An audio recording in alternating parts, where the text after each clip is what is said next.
হযরত আলী রাদিয়াল্লাহু তাআলা আনহু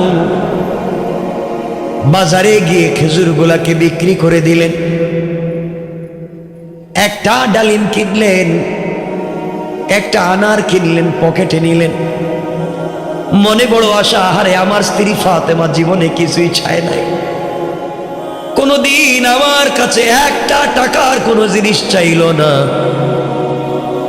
খেয়ে না খেয়ে করে পড়ে আছে, এরপরেও ভালোবাসার কমতি নাই। আজ আমার কাছে মাত্র একটা ডালিম চেয়েছে, ডালিম নিয়ে বাড়িতে যাই, মন খুলে নিজের হাতে ভেঙ্গে স্ত্রীকে খাওয়াবো। মনের ভিতরে ভালোবাসা প্রেম নিয়ে ঘরের দিকে আসা শুরু করে দিলেন।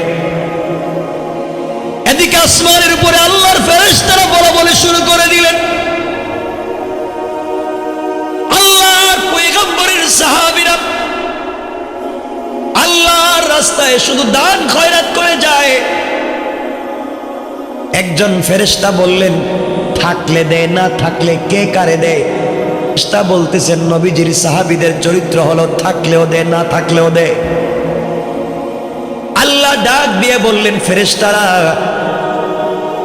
এই ব্যাপার নিয়ে ঝগড়া করার দরকার নাই, জমিনের দিকে তাকায়া দেখো, আমার একটা গরিব গোলাম সাহাবী আলী বাড়িতে যায়,